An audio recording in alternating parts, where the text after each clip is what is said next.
Hello students, my self Navneet Bhandari. I welcome you to my channel quantum academy physics. अगर आप इस channel से जुड़ चुके हो, आज ये बहुत आपके पास गोल्डन अपॉर्चुनिटी है कि आप पहला चैप्टर पहले दिन से +1 फिजिक्स का शुरू कर सकते हो। तो इस चैप्टर के बारे में आपको मैं बता देता हूँ। ये चैप्टर बहुत ज़्यादा इंपॉर्टेंट नहीं है अगर मैं मार्किंग वाइज देखूं, बट हाँ, ये चैप्टर में जो आपको बताया जाएगा वो आपको थोड़ा सा फिजिक्स में इंटरेस्ट क्रिएट करेगा और आपको ये आइडिया हो जाएगा कि आप क्या कुछ पढ़ने वाले और फिजिक्स एक खास सब्जेक्ट क्यों है। तो बच्चों, ज़्यादा देरी ना करते हुए हम इस वीडियो को शुरू करते हैं और चैप्टर पर आते हैं। चैप्टर का नाम है physical world, right. Physical world से अपने को जो माइंड में इमेज आ रही है वो ऐसा, मतलब फूल पत्ते झाड़ियाँ आसपास और झरने बहते हुए, बादल तैरते हुए, ऐसी एक पिक्चर क्रिएट हो रही है, राइट। तो बच्चों, इस चैप्टर में हम सबसे पहले तो यही जानेंगे कि भाई अब तक आप जो पढ़ रहे थे और अब जो आप पढ़ने वाले हो उसमें फ़र्क क्या है। 10th क्लास तक आपके पास एक साइंस सब्जेक्ट हुआ करता था जिसमें 3 आपके पास सब ब्रांचेस थी, physics, chemistry and biology. But अब उस एक ब्रांच को अगर मैं सेपरेट कर दूं, फिजिक्स को, फिजिक्स के बारे में आपको बताऊंगा कि कितना बड़ा स्कोप है इसका, एक्चुअल में फिजिक्स का मतलब क्या है, राइट। तो बच्चों, फिजिक्स वर्ड जो सबसे पहले यूज हुआ था वो हुआ था 350 BC, राइट। और ये ग्रीक ओरिएंट, जिसको बोलते हैं ओरिजिन है इसका, फिजिक्स का, राइट। एरिस्टोटल नाम का एक फिलोसफर हुआ है जिसने सबसे पहले फिजिक्स वर्ड यूज किया था 350 BC में, राइट। अब फिजिक्स का मतलब क्या है बच्चों? देखो, फिजिक्स साइंस की वो ब्रांच है जिसमें आप जितने भी आपके आसपास, फिजिक्स का मतलब एक्चुअल में नेचर होता है। अगर मैं ग्रीक मीनिंग इसका अगर मैं फाइंड आउट करूं, ठीक है, तो फ्यूजोन से ये मिलकर बना है जिसको फिर फर्दर मॉडिफाई कर दिया गया फिजिक्स। फ्यूजोन का मतलब होता है लाइक नेचर, नेचुरल या नेचर रिलेटेड। तो फिजिक्स हमारे पास साइंस की वो ब्रांच है बच्चों जिसमें हम नेचर से रिलेटेड जितने भी फिनोमिनाज है, जो भी आपको नजर आ रहा है, गाड़ियों का चलना, twinkling of star, rainbow formation, light का रिफ्लेक्ट होना, राइट, गाड़ियों में जो इंजन है उसका मैकेनिज्म, जितना भी आप आसपास देख रहे हो, जो आप कल्पना मतलब कर सकते हो आसपास की भी, हाँ ये हो रहा है, सभी जो चीजें वो प्योरली फिजिक्स में पढ़ने वाले हो, राइट। तो मैं बोल सकता हूं, what is physics? It is that branch of science which deals with the basic laws and phenomena related to nature, right. देखो, नेचर की अपनी सिमेट्री है। इस दुनिया में सिर्फ 2 ही कैटेगरी है, मतलब अगर मैं बोलूं मैटर की, मैटर ना बोलूं, मतलब ऐसा बोल दो कि 2 चीजें हैं सिर्फ इस दुनिया में, या तो एनर्जी है या मैटर है। जो भी आपको नेकेड आई से, जो भी आपको दिखाई दे रहा है सारा कुछ आपके आसपास, वो सभी मैटर के अंदर काउंट होगा क्योंकि उसके अंदर मास है, they are occupying some space. लेकिन जो आपके आसपास है लेकिन आप उसको देख नहीं पाते, सिर्फ फील कर पाते हो, उसको बोलते हैं एनर्जी। इस दुनिया में सिर्फ 2 ही चीजें पाई जाती है, या तो कोई चीज मैटर हो सकती है, एनर्जी। जो डिफाइन हो जाए, जिसको बता सके कि भाई हाँ ये चीज है, तो वो मैटर है। और जो डिफाइन ना कर सको आप फिजिकली, उसको बोलोगे आपकी एनर्जी है। जैसे कि गर्मी, गर्मी को आप क्या बोलते हो? एनर्जी, हीट एनर्जी बोल देते हो आप, राइट। ऐसे मैं बोलूं आपको कि एक जो बॉल है, बॉल तो है तो मैटर ही, 5 kg की बॉल है, लेकिन उसको अगर अलग अलग स्पीड से फेंकूं तो उसका इंपैक्ट अलग अलग नजर आता है। तो उसके अंदर मैं बोलता हूं ना कि एक एनर्जी क्रिएट हो गई, एनर्जी डेवलप हो गई, energy due to motion, energy due to velocity, जिसको फिर मैं बोलता हूं काइनेटिक एनर्जी, क्योंकि मैं डिफाइन नहीं कर पाया ना कि वो इतना इंपैक्टफुल कैसे हो गया। मैटर को डिफाइन नहीं कर पाए तो एनर्जी, राइट। तो मैटर और एनर्जी की सिमेट्री से ये पूरा का पूरा यूनिवर्स बना हुआ है, राइट। और मैं फिजिक्स में इसी चीज को बार बार स्टडी करूंगा। मैं कंजर्वेशन ऑफ एनर्जी पढ़ाऊंगा, मैं कंजर्वेशन ऑफ मास भी पढ़ाऊंगा आपको, और ये आप पढ़ के भी आए होंगे कहीं ना कहीं कि ना हम मास को डिस्ट्रॉय कर सकते, ना एनर्जी को हम खत्म कर सकते। हाँ, हम मास और एनर्जी को आपस में इंटर कन्वर्ट कर सकते हैं, राइट। ये आप पढ़ोगे आइंस्टाइन एनर्जी इक्विवेलेंस में, E is equal to mc², बड़ी फेमस इक्वेशन है, राइट। तो ये सब चीजें आपको फिजिक्स में मिलने वाली है, ठीक है। अब तक मैं आपको सिर्फ ये बता रहा हूं कि फिजिक्स का मतलब क्या है और फिजिक्स में क्या पढ़ते हो आप। अच्छा, फिजिक्स जब आप जान चुके हो कि फिजिक्स में एक्चुअल में बहुत बड़ा स्कोप है, राइट, तो हम इसको ना पहले कैटेगराइज करते हैं। पहले वो फिजिक्स जिसको आप देख सकते हो, जिन फिनोमेनन्स को, यानी कि सारे फिनोमेनन्स विजिबल है। तो माइक्रोस्कोपिक लेवल वाली फिजिक्स को मैं बोलता हूं क्या? Classical physics. फिजिक्स भी है हमारे पास जो सिर्फ और सिर्फ सब एटॉमिक पार्टिकल्स के पार्टिकल्स, जैसे कि for example electron, proton, electron proton के बीच का force of attraction, right, electron का momentum, electric effect, photons, Higgs boson, pi mesons, ये सभी सब एटॉमिक पार्टिकल्स। तो ये नए जमाने की फिजिक्स है, इसको हम मॉडर्न फिजिक्स भी बोल देते हैं और क्वांटम फिजिक्स का एक पार्ट है ये, क्वांटम मतलब बहुत ही टाइनी, बहुत ही स्मॉल। तो ये अब तक आप सिर्फ हमसे फोटो इलेक्ट्रिक इफेक्ट को पढ़ाए हो, तो मैं बोल सकता हूं कि हाँ वो क्वांटम फिजिक्स का ही एक पार्ट है। ठीक है बच्चों, तो what is the difference between classical physics and quantum physics?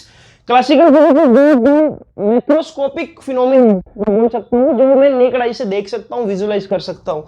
लेकिन क्वांटम फिजिक्स के जितने फिनोमेना होंगे सिर्फ और सिर्फ मुझे इमेजिनेशन बेस्ड चलना पड़ेगा, इमेजिन नहीं कर सकता हूँ सिर्फ।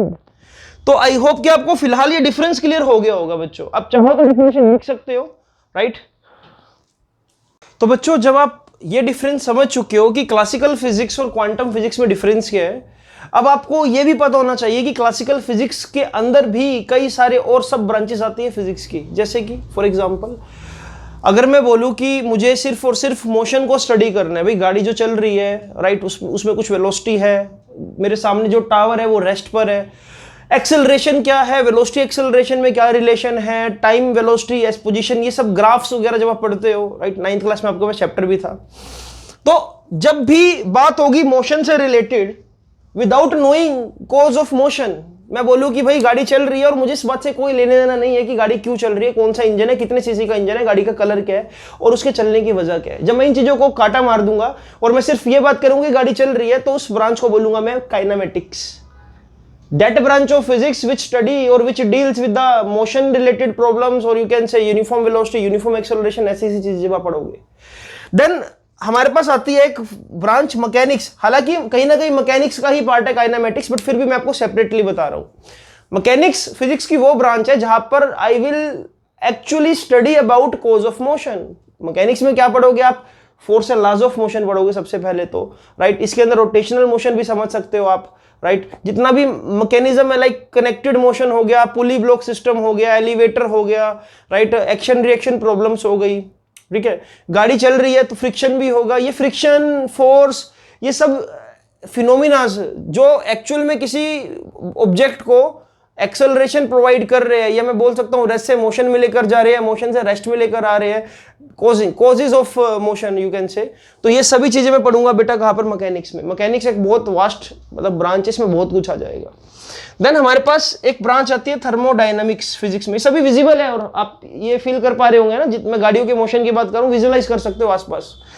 फिर आता है आपके पास थर्मोडायनामिक्स। थर्मोडायनामिक्स फिजिक्स की वो ब्रांच है बच्चों जो प्योरली बेस्ड है heat energy, internal energy, work done and their inter relationship, कि आप वर्क डन कर रहे हो सिस्टम के ऊपर, राइट, हीट प्रोड्यूस हो रही है, सिस्टम हीट दे रहा है, सिस्टम हीट ले रहा है, या जितने भी आपके हीट इंजन है वो एक्चुअली वर्क कैसे कर रहे हैं, इवन तक कि आपके घर का रेफ्रिजरेटर काम कैसे कर रहा है, क्या मैकेनिज्म है, राइट, कि अगर गर्मी ज्यादा है या गर्मी अगर हाँ गर्मी ज्यादा है तब भी वो ठंडी चीजों में से हीट को निकाल कर उसको और ज्यादा ठंडा बना रहा है, राइट। आप सपोज करो आज 1 kg टमाटर लो, आप टमाटर अब नॉर्मल टेम्परेचर पर है जैसे कि रूम टेम्परेचर, लेकिन फ्रिज में उसको रख रहे हो तो वो क्या कर रहा है और ज्यादा उसको ठंडा बना रहा है। ये सभी चीजें मतलब you will just you can say you study about phenomena related to heat, energy and work done और देयर इंटर रिलेशनशिप, राइट।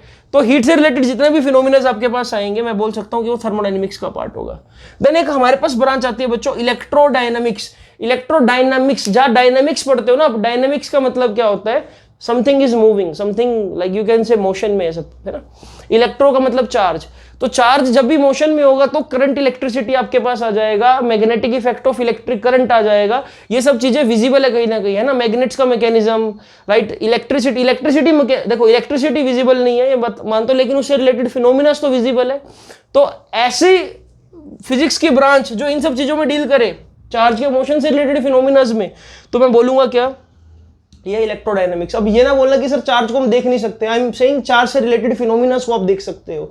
देख तो आप लाइट को भी नहीं सकते जब तक वो किसी चीज के ऊपर ना गिरे, राइट, लेकिन ऑप्टिक्स भी तो है ना। अच्छा, ऑप्टिक्स मिस ही कर दिया हमने यहाँ पर। एक और ब्रांच है बच्चों फिजिक्स की जिसको बोलते हैं ऑप्टिक्स। ऑप्टिक्स कहीं ना कहीं आप पढ़कर आए हो, जितना भी लाइट से रिलेटेड फिनोमिना हो गए, लाइट से रिलेटेड फिनोमिना जैसे कि reflection, refraction, diffraction, polarization. Polarization आपने अभी नहीं पढ़ा, वो +2 में आएगा आपके पास, बट हाँ लेंसेज, मिरर्स, ये सभी चीजें विजिबल है और ये भी कहीं ना कहीं क्लासिकल फिजिक्स में आपके काउंट होगी, राइट बच्चों। तो this is all about you can से स्कोप ऑफ फिजिक्स, कि भाई क्वांटम फिजिक्स और क्लासिकल फिजिक्स में ये डिफरेंस है, ठीक है।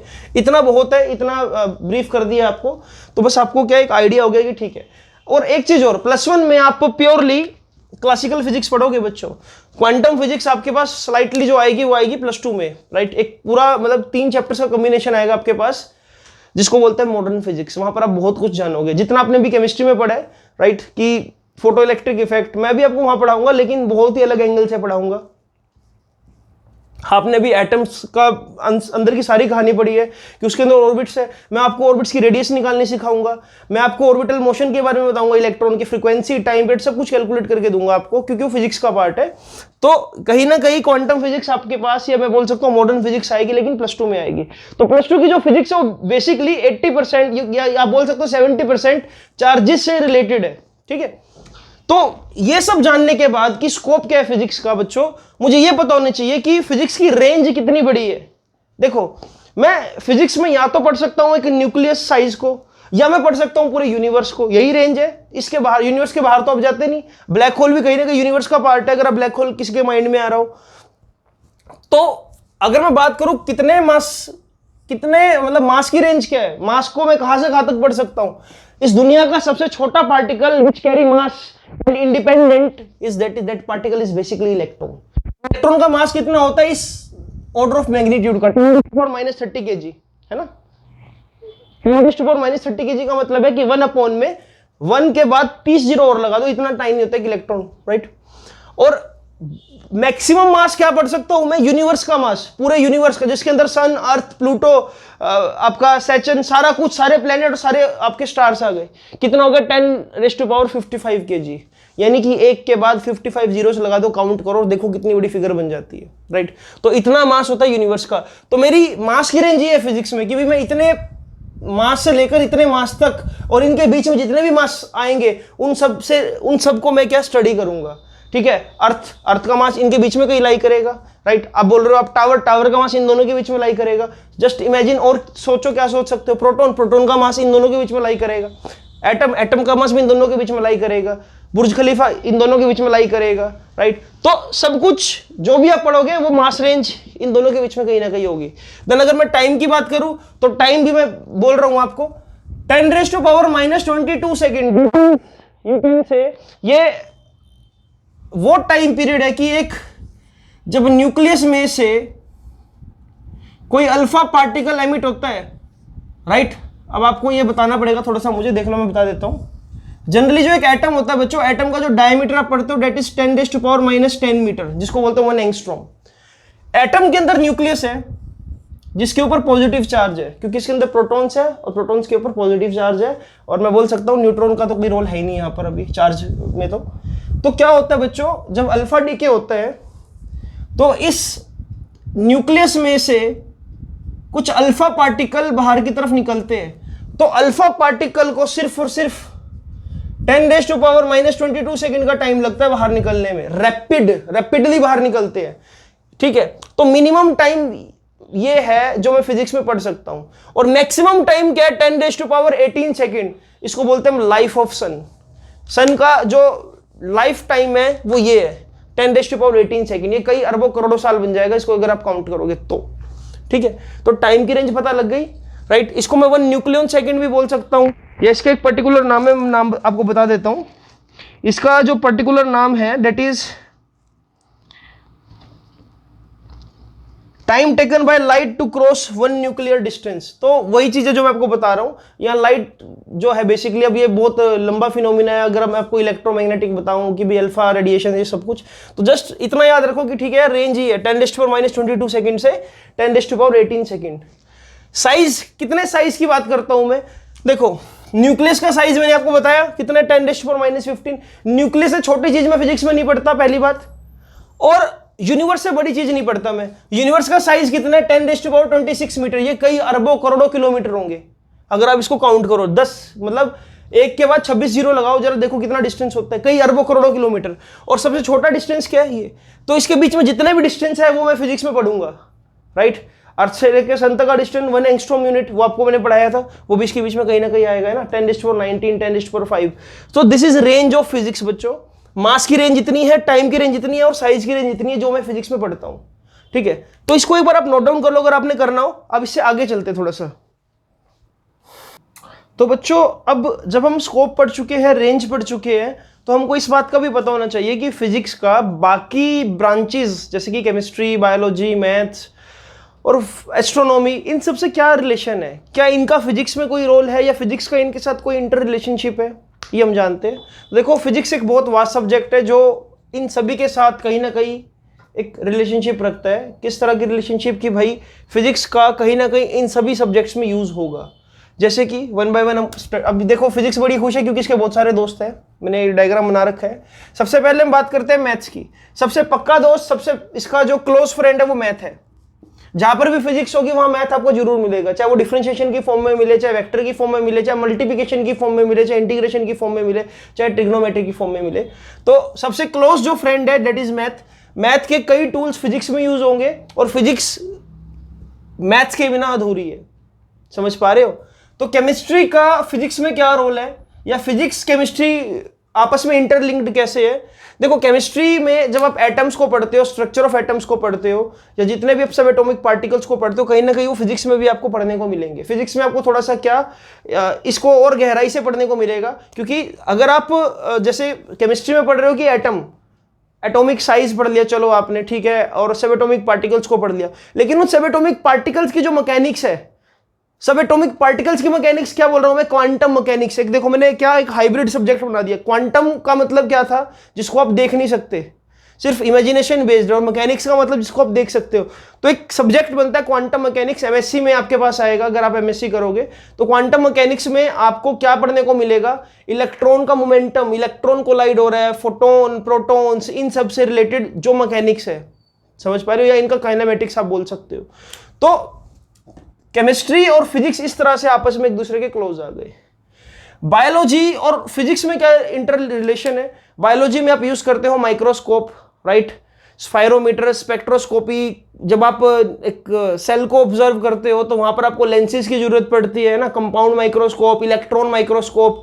तो ये सभी चीजें कहीं ना कहीं क्या फिजिक्स के फिनोमिना पर बेस्ड है। तो फिजिक्स इस तरह से बायोलॉजी की भी हेल्प करता है। समझ पा रहे हो? क्योंकि वहां पर आपने क्या माइक्रोस्कोप्स को यूज करना है ना, टाइनी ऑब्जेक्ट्स को देखने के लिए इलेक्ट्रॉन माइक्रोस्कोप को यूज करोगे आप, तो वो बायोलॉजी भी इस तरह से फिजिक्स पर बेस्ड हो गई बच्चों। देन आपके पास आती है एस्ट्रोनॉमी। एस्ट्रोनॉमी और फिजिक्स में क्या रिलेशन है? सबसे गहरा रिलेशनशिप है।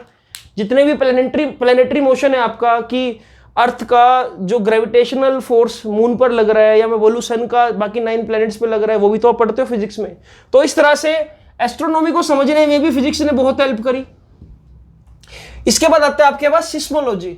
सिस्मोलॉजी मतलब बेसिकली स्टडी है जो जैसे कि भूकंप कब आने वाला है, रिक्टर स्केल जो आप देखते हो ना कि भाई 7.1 रिक्टर स्केल पर रीडिंग आई, तो टेक्टोनिक प्लेट्स का खिसकना, ये सभी के सभी क्या कहीं ना कहीं फिजिक्स इसमें हेल्प करता है, right. Seismology is basically that branch of you can say science which study about like internal plates of earth जो कोज कर सकती है भूकंप को, जो खिसक, मतलब ज्योग्राफिकली आप बोल सकते हो ना। आप इसको थोड़ा सा एसएसटी में ज़्यादा गहराई से पढ़ोगे, ज्योग्राफी में आपके पास आएगा, राइट। तो इस तरह से सिस्मोलॉजी आपको आई होप क्लियर होगी, राइट।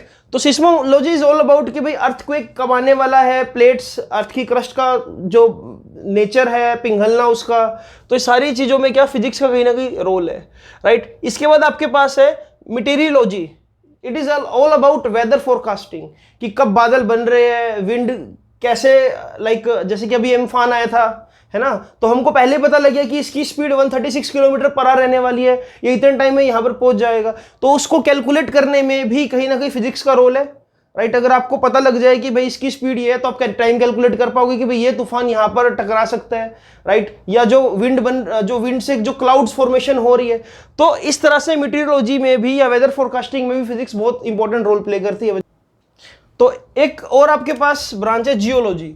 जियोलॉजिस्ट कौन होते हैं? जो लाइक फॉसिल फ्यूल्स को डिस्कवर करते हैं, या फिर जो आपको सपोज करो आपने एक सपोज आप को एक ममी मिली, ममी इन द सेंस की जो आप मूवीज में देखते नहीं हो कि पहले क्या होता था, इजिप्ट में लोगों को उसमें पट्टियों में लपेट कर दफना दिया जाता था।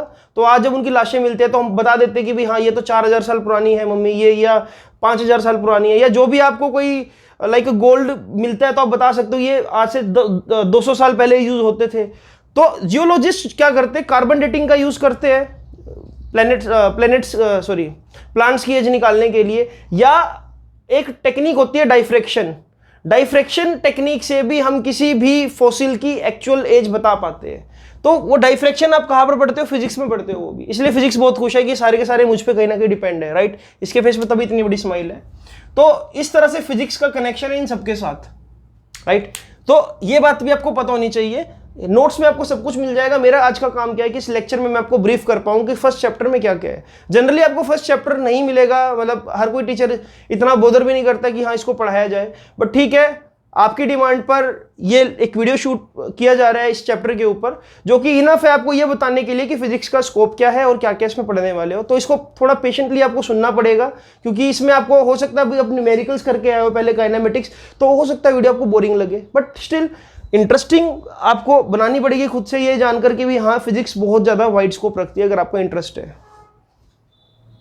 सो स्टूडेंट्स, अभी मैं आपको जो बताने वाला हूँ ये इस चैप्टर का एक इंपॉर्टेंट सेगमेंट आप कह सकते हो, बट फिर भी मैं ये बोलूँगा कि ये भी पेपर में आने वाली चीज़ नहीं है, आपको पता होना चाहिए फिर भी इस बारे में। देखो, अगर आप सेकंड चैप्टर कर चुके हो इससे पहले, जो बच्चे सेकंड चैप्टर के बाद इस चैप्टर को करें, आपको 7 फंडामेंटल फिजिकल क्वांटिटीज कराई गई थी। ऐसे ही फिजिक्स के अकॉर्डिंग इस नेचर में 4 तरह के फंडामेंटल फोर्स एग्जिस्ट करते हैं। फंडामेंटल फोर्स वो फोर्स होंगे बच्चों जो अपने आप में इंडिपेंडेंटली उनका मतलब ओरिजिनेशन है, वो किसी और फोर्स पर डिपेंड नहीं कर रहे। जैसे कि मैं एक बात बोलूँ आपको कि हो सकता है फोर्स ऑफ अट्रैक्शन से 2 बॉडीज के बीच में कहीं ना कहीं फ्रिक्शन आना स्टार्ट हो जाए, तो फ्रिक्शन एक फंडामेंटल फोर्स ना हुआ। फोर्स ऑफ अट्रैक्शन जो आई वो फंडामेंटल है, हो सकता है वो बाय नेचुरल कॉज आ जाए, लेकिन बॉडीज के टकराने के बाद जो उनमें फ्रिक्शन हो रहा है, फ्रिक्शन को मैं फंडामेंटल नहीं बोल सकता, राइट। तो ज्यादा देरी ना करते हुए हम ये देखते हैं, जब इस यूनिवर्स, जब बिग बैंग हुआ, जब इस यूनिवर्स की रचना हुई, तो सभी जो प्लैनेट्स थे, जो स्टार्स थे, वो एक ऐसे फोर्स ऑफ अट्रैक्शन से आपस में बंध गए कि एक मैसिव बॉडी के अराउंड एक उससे कम मास वाली बॉडी चक्कर लगाने लग गई। जैसे कि जब सन बना, सन के अराउंड जो 9 प्लैनेट्स हैं, जो सभी सन से छोटे हैं, सन के अराउंड घूमना स्टार्ट हो गए, राइट। अब उनके बीच में कोई धागा तो बंधा नहीं हुआ, वो फिर चक्कर क्यों लगा रहे हैं? तो ऐसा देखने को मिला उनके बीच में एक फोर्स ऑफ अट्रैक्शन है। वही फोर्स ऑफ अट्रैक्शन मून और अर्थ के बीच में भी है, और उस फोर्स ऑफ अट्रैक्शन को हमने बोला ग्रेविटेशनल फोर्स। तो मैं थोड़ा सा इसको जल्दी से एक्सप्लेन कर रहा हूं। ग्रेविटेशनल फोर्स आप पढ़ चुके हो, इसका ओरिजिनेशन क्या है, मतलब ओरिजिन के मास पर बेसिकली लगता है। किसी भी बॉडी के पास मास है तो वो ग्रेविटेशनल फोर्स लगा सकते हैं किसी अदर मैसिव बॉडी पर, according to universal of gravitation. If 2 bodies are having mass, they can exert force of gravitation on each other.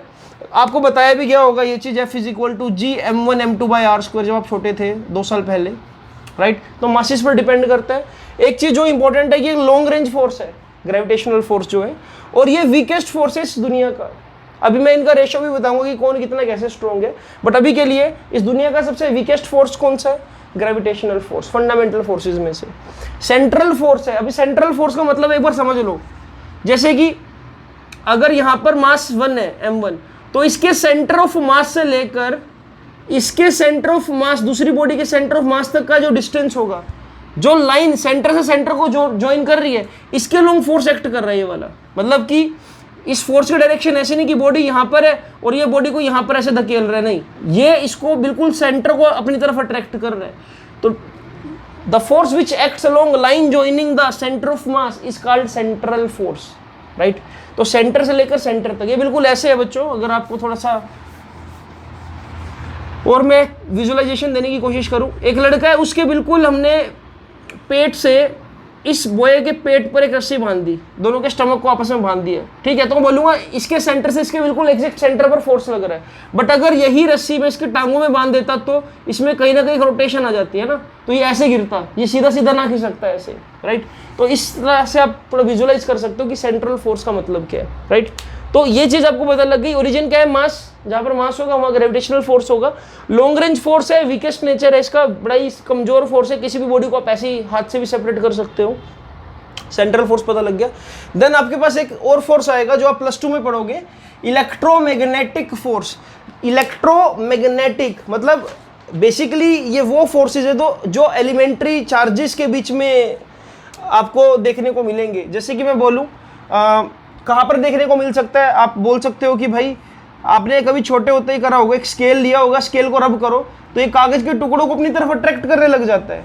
तो ये दो चार्ज बॉडीज के बीच में लगने वाला फोर्स है बेसिकली, जो ये इलेक्ट्रोमैग्नेटिक फोर्स है, राइट। तो इसका ओरिजिन क्या है? चार्जेस। ये भी एक लॉन्ग रेंज फोर्स है, लंबी दूरी तक ये भी एक्ट करता है। पूरा का पूरा चैप्टर आएगा आपके पास +2 में इलेक्ट्रोस्टैटिक्स, वहां पर इसको हम और डिटेल में पढ़ेंगे। और ये स्ट्रॉन्ग फोर्स है। अब देखो, इलेक्ट्रोस्टैटिक फोर्स रिस्पॉन्सिबल है कि H+ और Cl नेगेटिव कंबाइन होकर HCl मॉलिक्यूल बनाएंगे, या बोलूं Na+ Cl नेगेटिव कंबाइन होकर NaCl बनाएंगे, या मैं बोल सकता हूँ NaCl का एग्जिस्टेंस क्यों? क्योंकि इनके बीच में क्या एक आयनिक बॉन्ड है। और मैं बोलूंगा कि भाई ये दो, एक पॉजिटिव और एक नेगेटिव चार्ज ने एक दूसरे को अट्रैक्ट किया फिजिक्स की लैंग्वेज में, तो ये वाले फोर्स को भी मैं बोल सकता हूँ कि इलेक्ट्रोमैग्नेटिक फोर्स है। और जब मैं ऐसा बोलूँ, देखो दो वायर में अगर करंट फ्लो कर रहा है तो वो करंट कैरिंग जो दोनों कंडक्टर्स है आपस में पास लाए जाएंगे, दूर लाए जाएंगे, तब भी आपको उनमें एक फोर्स ऑफ अट्रैक्शन और रिपल्शन देखने को मिल सकता है। आपको शायद पता होगा, 10th क्लास में इतना बताया गया होगा आपको बच्चों, कि जब भी दो पॉजिटिव चार्जेस को हम एक दूसरे के पास रखते हैं तो रिपेल करते हैं, पॉजिटिव के पास नेगेटिव चार्ज को ले आओ तो अट्रैक्ट करेगा। तो ये दोनों तरह का नेचर शो करता है। मतलब जैसे ये तो सिर्फ अट्रैक्टिव था, ये क्या होगा? ये अट्रैक्टिव भी हो सकता है और रिपल्सिव भी हो सकता है। स्ट्रॉन्ग फोर्स है ये, बहुत ज़्यादा स्ट्रॉन्ग फोर्स होता है as comparison to gravitational force. Ratio मैं आपको भी बता देता हूँ। ये भी सेंट्रल फोर्स है। सेंट्रल फोर्स का मतलब मैं बता चुका हूँ आपको, है ना, सेंटर से सेंटर की तरफ एक्ट कर रहा है बिल्कुल। मतलब अगर इस क्यू चार्ज के पास मैं अगर दूसरा क्यू चार्ज रखूंगा तो इसको बिल्कुल exact line joining the centre, यहाँ पर ऐसे फोर्स ऑफ रिपल्शन का सामना करना पड़ेगा। अगर नेगेटिव चार्ज होता तो इसी लाइन ज्वाइनिंग द एक्सिस पर ही यहाँ पर खिसक कर सामने आ जाता है, राइट। तो electromagnetic force is basically that force which acts between charges, right. फिर आपके पास आता है स्ट्रॉन्ग न्यूक्लियर फोर्स। ये आप मॉडर्न फिजिक्स में पढ़ोगे +2 क्लास में। अब स्ट्रॉन्ग न्यूक्लियर फोर्स का मतलब क्या है? मैं ये फोर्सेस को रब कर रहा हूँ बच्चों। अब वीडियो को पॉज करके इसको लिखना चाहो तो आप लिख सकते हो। देखो, स्ट्रॉन्ग न्यूक्लियर फोर्स को हम थोड़ा सा और डिटेल में जानते हैं। देखो, ऐसा होता है कि एक जो एटम है, एटम के अंदर एक न्यूक्लियस है। न्यूक्लियस के अंदर क्या है? प्रोटॉन्स और न्यूट्रॉन्स। अब आप ये चीज देखो कि यहां पर बहुत सारे प्रोटॉन्स एक साथ एग्जिस्ट कर सकते हैं ना। अब प्रोटॉन्स और प्रोटॉन्स के बीच में क्या है? Force of attraction. लेकिन अगर इन्हीं प्रोटॉन को मैं कुछ दूरी पर रख दूं, मतलब अभी तो ये क्या, देखो कहां पर है ये, अभी ये बहुत कम डिस्टेंस पर है, 10⁻⁻15 मीटर पर है। एक जो न्यूक्लियस का डायमीटर होता है बच्चों, वो 10⁻⁻15 मीटर होता है। और एक एटम का जो डायमीटर होता है डेट इज 10⁻⁻10 मीटर, राइट। तो जब भी मैं प्रोटॉन को न्यूक्लियस से बाहर निकाल कर अगर सेपरेट करूं तो वो स्ट्रांगली एक दूसरे को रिपेल करेंगे। लेकिन अगर मैं उनको न्यूक्लियस के अंदर रख रहा हूं तो ये देखने को मिल रहा है कि पॉजिटिव आर एक्चुअली अट्रैक्टिंग। ये दोनों प्रोटॉन एक दूसरे को स्ट्रांगली अट्रैक्ट कर रहे हैं और बहुत ज्यादा स्ट्रांग फोर्स से अट्रैक्ट कर रहे हैं। इवन तक ये भी देखने को मिल रहा है कि जो न्यूट्रॉन है बच्चों, न्यूट्रॉन तो अनचार्ज है, अनचार्ज पार्टिकल भी प्रोटॉन को अट्रैक्ट कर रहे हैं।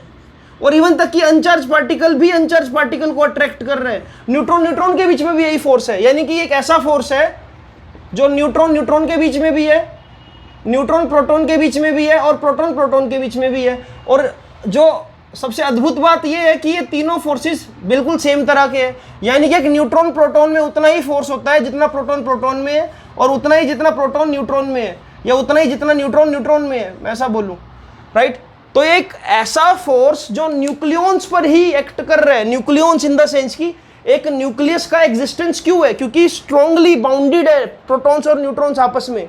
वो बाउंडेशन जो है, अगर न्यूक्लियस एग्जिस्ट कर रहा है तभी एक एटम का एग्जिस्टेंस है ना। अगर यही बिखर गया तो एक एटम की आइडेंटिटी बदल जाएगी। अरे यार, अगर मैं बोलूं इसमें से प्रोटॉन्स निकाल दो 4-5, अरे 4-5 प्रोटॉन निकालोगे तो उसकी शक्ल बदल जाएगी। सोडियम में से तुम 5 प्रोटॉन निकाल दो, क्या रह जाएगा वो देखो, ठीक है, उसका एटॉमिक नंबर 6 रह जाएगा। समझ पा रहे हो इस बात को? तो प्रोटॉन और न्यूट्रॉन को जो फोर्स बांध के रखे हुए है एक न्यूक्लियस के अंदर, उस फोर्स को बोलता हूं मैं स्ट्रॉन्ग न्यूक्लियर फोर्स। इसके नाम क्या कि स्ट्रॉन्ग लगा हुआ है, स्ट्रॉन्ग है, सबसे ज्यादा स्ट्रॉन्ग है ये, सब इस नेचर का सबसे स्ट्रॉन्गेस्ट फोर्स यही है, क्योंकि ये एक एटम के एग्जिस्टेंस में सबसे बड़ा रोल प्ले करता है। बहुत ही कम रेंज पर एप्लीकेबल है, जैसे कि मैंने बताया, ये वही है, मछली जल की रानी है, जीवन उसका पानी है, हाथ लगाओ डर जाएगी, बाहर निकालो मर जाएगी। प्रोटॉन को अगर मैंने जैसे ही बाहर निकाल दिया तो ये एक दूसरे से क्या बहुत ज़्यादा स्ट्रांगली रिपेल करने लग जाएंगे। लेकिन जब ये इस न्यूक्लियस के अंदर है तो बड़े खुश है ये आपस में, बहुत हंस खेलकर साथ में रह रहे हैं, राइट। उसके बाद ये एक नॉन सेंट्रल फोर्स है। हाँ, नॉन सेंट्रल मतलब कि आप ये नहीं कह सकते कि प्रोटॉन और प्रोटॉन के बीच में बिल्कुल सेंट्रली फोर्स ऑफ अट्रैक्शन है, ठीक है। तो ये एक नॉन सेंट्रल फोर्स है। इसके बारे में डेप्थ में पढ़ोगे +2 में जाकर, हालांकि फिर भी मैंने बहुत आपको डिस्क्राइब कर दिया इसके बारे में, राइट। तो आपको थोड़ा सा क्लियर पिक्चर होगी कि हाँ ठीक है, स्ट्रॉन्ग न्यूक्लियर फोर्स कहाँ पर लगता है। इसकी रेंज इन्फिनिट नहीं, इसकी रेंज बहुत छोटी है, बहुत ही ज़्यादा छोटी है इसकी रेंज। अगर मैं बात करूँ वीक न्यूक्लियर फोर्स की, ये थोड़ा सा आपको अभी इमेजिन करना भी थोड़ा मुश्किल होगा, क्योंकि आपको कुछ नहीं पता इसके बारे में जो मैं बताने वाला हूँ अभी। देखो, जनरली ऐसा देखा जाता है, एक न्यूक्लियस का बीटा डीके होता है, या तो बीटा नेगेटिव डीके होगा या बीटा पॉजिटिव डीके होगा। दोनों ही केसेस में क्या होता है बेटा, जो बीटा पार्टिकल होता है एक न्यूक्लियस में से, देखो जितने रेडियो एक्टिव सब्सटेंस होते हैं, आपको थोड़ा सा यहाँ से विजुअलाइजेशन मिलेगा, जितने रेडियो एक्टिव सब्सटेंस होते हैं उनमें से कॉन्टिन्यूसली रेडिएशन से निकलती रहती है।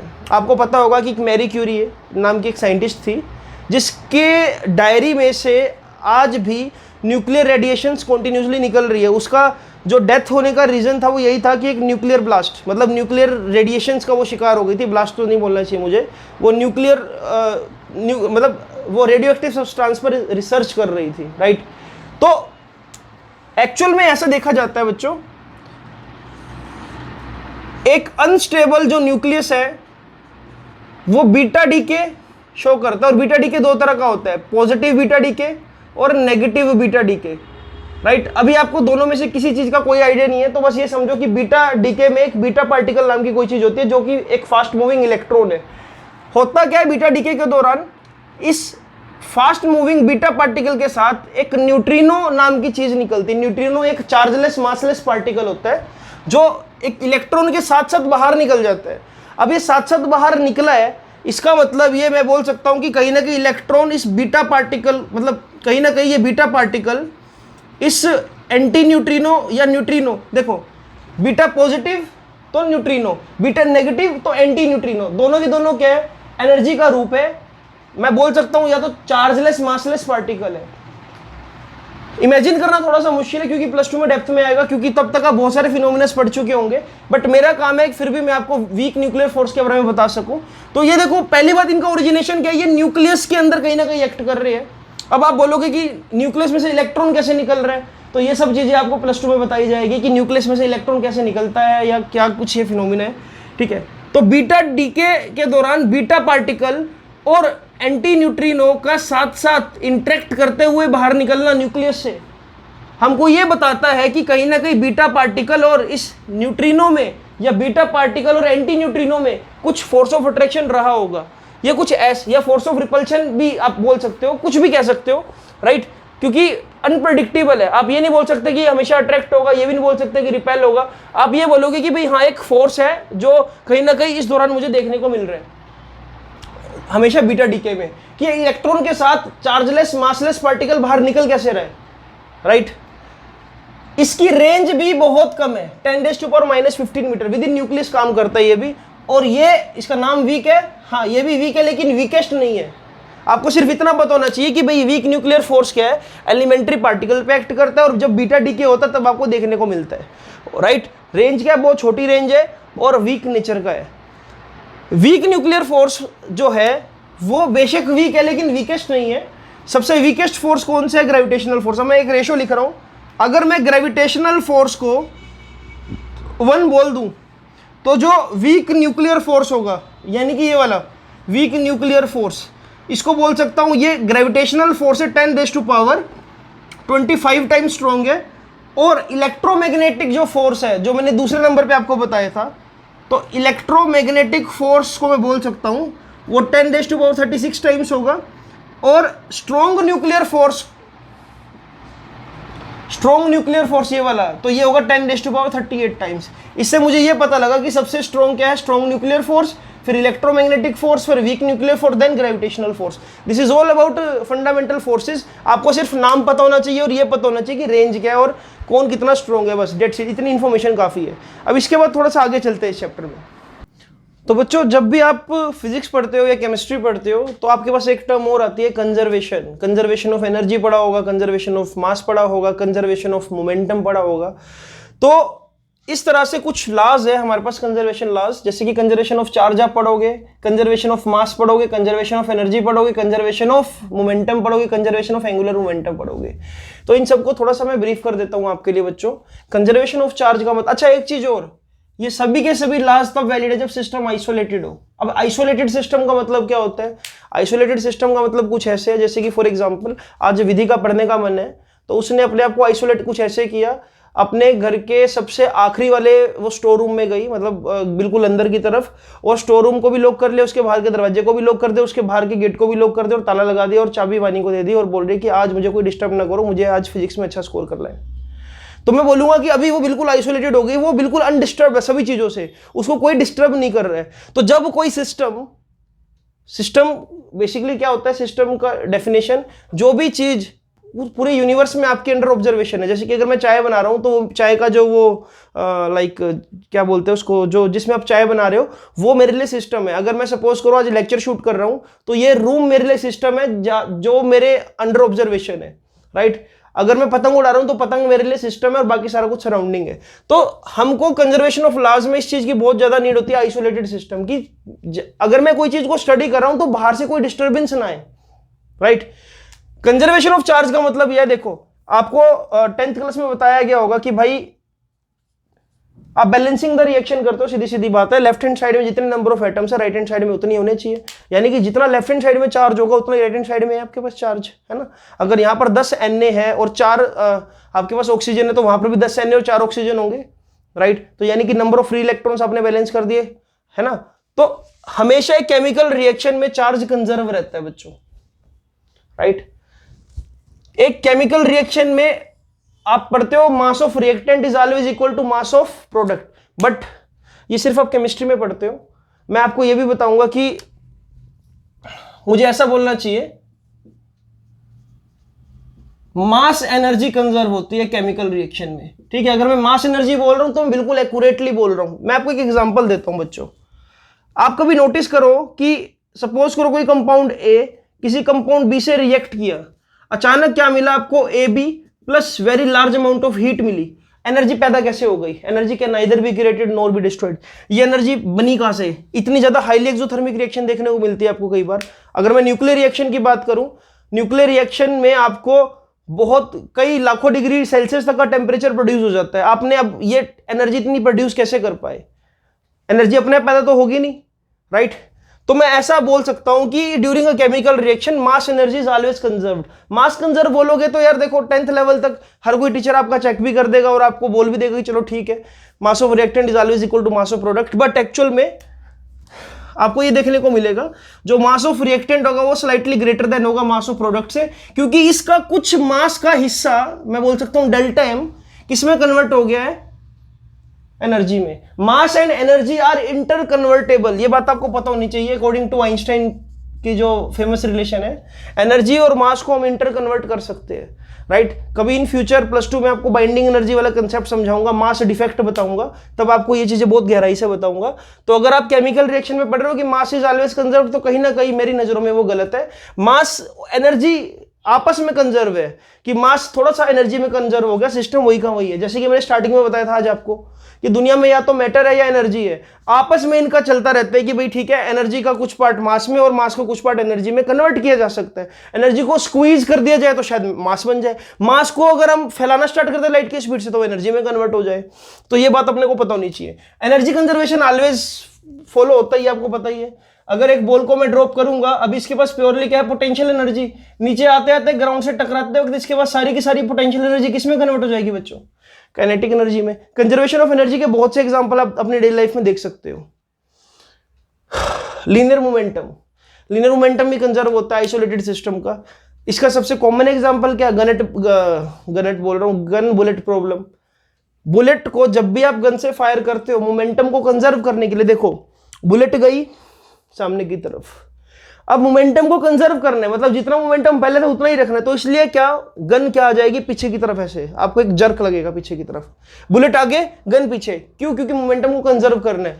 आपने इसका प्रूफ भी कर रखा है कहीं ना कहीं, आपको थोड़ा सा रिकॉल कराता हूं। m1u1 plus m2u2 equals to m1v1 plus m2v2, ऐसे आपको क्या करवाया जाता है 9th क्लास में। टीचर आपको बहुत कॉन्फिडेंटली बोलता है कि भाई 3 नंबर में पक्का आएगा और आ भी जाता है, राइट। तो कंजर्वेशन ऑफ मोमेंटम आपको पता है। कंजर्वेशन ऑफ एंगुलर मोमेंटम आपको मैं रोटेशनल मोशन में पढ़ाऊंगा, तो इसके बारे में मैं आपको कुछ बताऊं तो वो आपके सिर के ऊपर से जाएगा अभी कि एंगुलर मोमेंटम क्या होता है, राइट। तो कंजर्वेशन ऑफ एंगुलर मोमेंटम आपके पास रोटेशनल मोशन में आएगा, जहां पर मैं आपको कई सारी चीजें बताऊंगा। जैसे कि अगर देखिए कॉमन ऑब्जर्वेशन देखो क्या है, अगर कोई पर्सन एक रोटेटिंग टेबल के ऊपर है, ये टेबल घूम रही है, अगर ये अपने हाथ को फैलाएगा ऐसे तो इसकी स्पीड कम हो जाएगी, मतलब स्पीड, हाँ स्पीड कम हो जाएगी इसकी। लेकिन ये अगर ये रोटेटिंग टेबल में अपने हाथ को थोड़ा सा क्लोज लाए एक दूसरे, मतलब इस तरह से ले आए या नमस्ते करे, तो क्या होगा, इसकी नेचुरली स्पीड, जो इसकी घूमने वाली जो वेलोसिटी है जिसको हम एंगुलर वेलोसिटी बोलते हैं, राइट, वो अपने आप इंक्रीज कर जाएगी to conserve its angular momentum. अब ये जो कहानी है ये रोटेशनल मोशन में आपको ज्यादा समझ आएगी, तो इसलिए आप ये समझो कि ठीक है, कंजर्वेशन ऑफ लॉज को भी हम फिजिक्स में पढ़ने वाले हैं। और कंजर्वेशन ऑफ लॉ जो है नेचर में सिमेट्री बना के रखते हैं। जैसे कि आज अगर जो फिजिक्स का एक्सपेरिमेंट प्रूवन हो चुका है, कंजर्वेशन ऑफ लॉ वैलिड है, उसको अगर मैं 10 साल बाद भी सेम कंडीशन में करूंगा तभी मुझे सेम रिजल्ट मिलेगा। उसको मैं अर्थ के किसी भी प्लेस पे जाके करूं मुझे सेम रिजल्ट मिलेगा। इवन तक कि यूनिवर्स के किसी भी प्लेस पे जाके करूं तब भी मुझे सेम रिजल्ट मिलेगा। कंजर्वेशन ऑफ चार्ज हर जगह वैलिड है, कंजर्वेशन ऑफ एनर्जी भी हर जगह वैलिड है। यूनिवर्स के किसी मर्जी कोने में चले जाओ, चाहे अपने नानी के घर जाके करो, चाहे मंगल ग्रह पे जाके करो, चाहे आप प्लूटो पे जाके करो, आपको सेम रिजल्ट हर एक केस में मिलेगा। इसको बोलते हैं कि ये सिमेट्री ऑफ नेचर को डिस्टर्ब नहीं करते, राइट। तो पूरा चैप्टर इसी तरह से थ्योरेटिकल है बच्चों, जैसे मैं आपको बता रहा हूं कि बस फिजिक्स का योगदान क्या है। अच्छा, एक क्वेश्चन ये भी हो सकता है कि फिजिक्स का रोल क्या है ह्यूमन लाइफ के लिए या सोसाइटी के लिए। देखो, फिजिक्स में सबसे पहले हम आदि मानव थे, हमारे पास कोई सोर्सेज नहीं थे, आग जलाना सीखा, कहीं ना कहीं वहां मैं बोल सकता हूं थर्मोडायनेमिक्स, फ्रिक्शन, राइट। फिर आदि मानव ने क्या पहिए बनाने सीखे। अब पहिए बना दिए काट के, तो मैं बोलूंगा उसने कुछ मैकेनिकल एनर्जी सप्लाई करी, पहिए बनाए, तो क्या हुआ, रोटेशनल मोशन। उसको समझ आ गया कि भाई किसी चीज को घसीटना जो है वो मुश्किल काम है, ज्यादा एनर्जी लगेगी, लेकिन रोल करना आसान है। तो यहां पर फिनोमिना क्या था बताओ, rolling friction is always less than. किसी चीज को रोल करना आसान है और जो खिसकाना वो मुश्किल है, राइट। तो फिजिक्स वहां से काम करती आ रही है। देन हमने करंट बनाया, देन हमने एरोप्लेन्स को उड़ाया, राइट। आज हम क्या इलेक्ट्रोमैग्नेटिक वेव्स का यूज करके वीडियो कॉल कर सकते हैं, मेरी लाइव क्लास आप अटेंड कर सकते हो जो हमेशा अटक जाती है,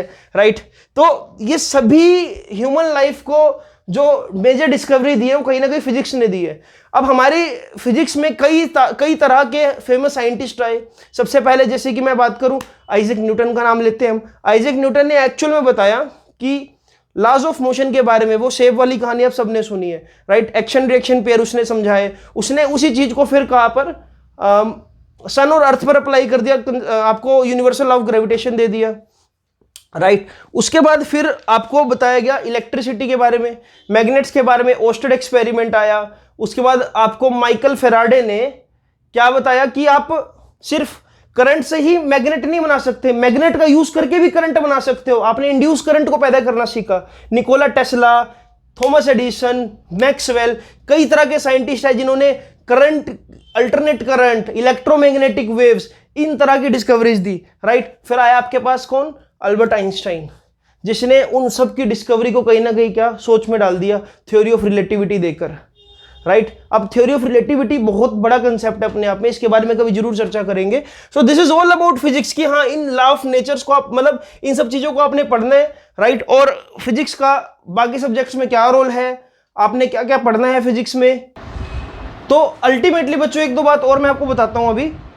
कई बार क्वेश्चन, मतलब जनरल सा क्वेश्चन है कि क्या कोई इमेजिनेशन का रोल है फिजिक्स में, मतलब क्या इमेजिनेशन से भी फिजिक्स में कुछ हम हासिल कर सकते हैं। तो ये आंसर है बहुत ही ज़्यादा मतलब इंपॉर्टेंट आपके लिए जानना कि yes, imagination play very important role in physics. जब तक आप चीज़ों को इमेजिन ही नहीं करना सीखोगे तो आप उन पर ऑब्जर्वेशन कैसे करोगे। किसी ने इमेजिन किया होगा कि हमने उड़ना है तभी हवाई जहाज बना, एरोप्लेन उड़ाए गए। किसी ने इमेजिन किया होगा ना कि भाई मैं यहाँ पर एक क्लिक करूँगा और मैं हजारों किलोमीटर दूर जो पर्सन बैठा है उससे वीडियो कॉल कर पाऊंगा। तो इमेजिनेशन का बहुत बड़ा रोल है। देखो, सबसे पहले फिजिक्स में क्या होती है, इमेजिनेशन ही होती है, ऑब्जर्वेशन से पहले भी।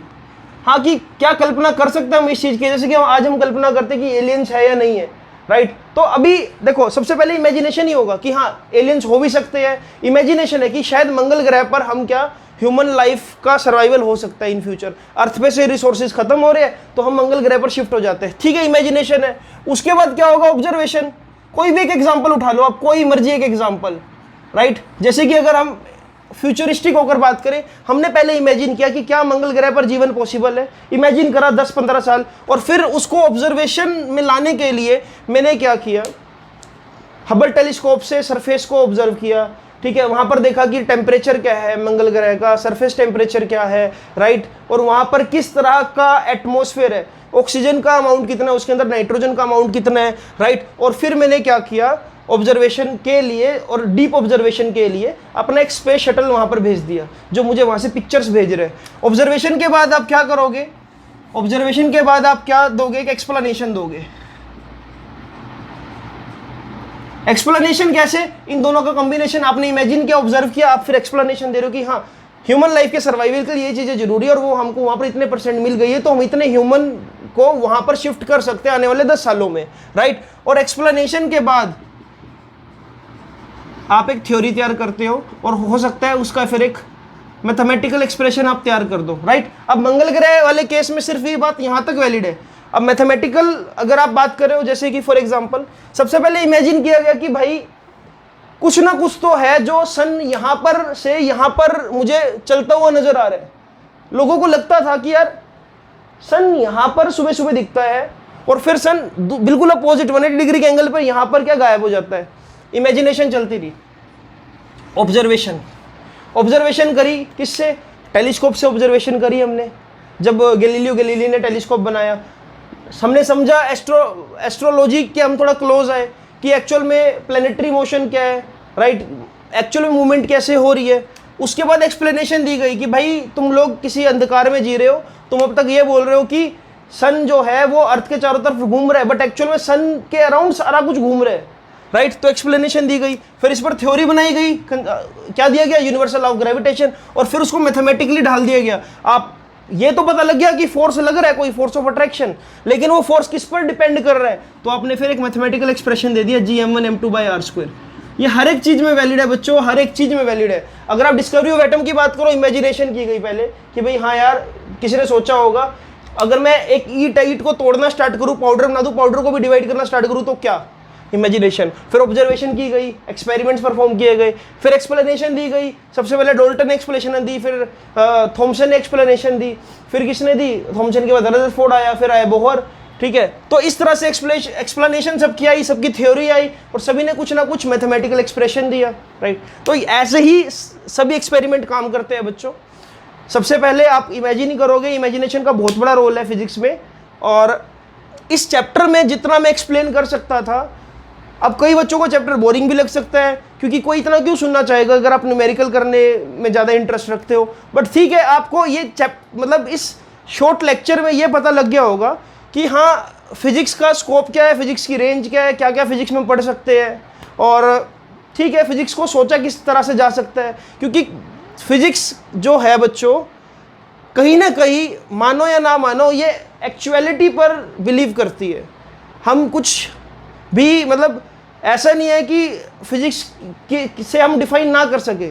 हमने प्लैनेट्स के मोशन को डिफाइन कर दिया, आपको जहाज़ों में उड़ा दिया, आप जो इलेक्ट्रिसिटी यूज़ कर रहे हो कहीं ना कहीं फिजिक्स की देन है, राइट। तो कल्पना से परे है कुछ चीज़ें, अभी कुछ नहीं पता कि इन फ्यूचर क्या हो, एलियंस अटैक कर दे या हम कहीं और शिफ्ट हो जाए, कितना हो सकता है कि हम टाइम ट्रैवल कर पाए, हो सकता है कि जो ब्लैक होल की जो मिस्टीरियस जो अब तक एक्सप्लेनेशन है कि सब कुछ निकल जाता है वो एकदम झूठ साबित हो। कुछ भी नहीं कह सकते हम, इनफैक्ट अभी तो सब कुछ अभी काल्पनिक है, सब कुछ अभी इस स्टेज पर इमेजिनेशन बेस्ड है कि डार्क मैटर नाम की कोई चीज़ है, एलियंस नाम की कोई चीज़ है। इन फ्यूचर देखते क्या होता है। तो बच्चों इसी के साथ ये लेक्चर को मैं ख़त्म करता हूँ। इससे आपको एक ब्रीफ इंट्रोडक्शन मिल गया कि चैप्टर 1 में क्या है आपके, ठीक है बच्चों। तो आप चाहो तो इस लेक्चर को अपने उन दोस्तों से भी शेयर कर सकते हो जिनको पहला लेक्चर कभी नहीं मिला। तो इस लेक्चर का लिंक मैं प्राइवेट ना कर मैं पब्लिक कर रहा हूँ। मुझे ऐसा लगता है कि ये लेक्चर सब तक जाना चाहिए। तो इस वीडियो को देखने के लिए बहुत बहुत थैंक यू, क्योंकि कुछ बच्चे जिनको फिजिक्स नहीं पसंद वो बिल्कुल पक गए होंगे कि क्या सर तो तारीफ करे जा रहे हैं अपने सब्जेक्ट की, but this is the truth, physics सबसे इंटरेस्टिंग सब्जेक्ट है। ठीक है, तो बच्चों आपसे मिलते हैं अब अगली वीडियो में, और इस वीडियो को आप शेयर करो मैक्सिमम, और thank you so much for watching this.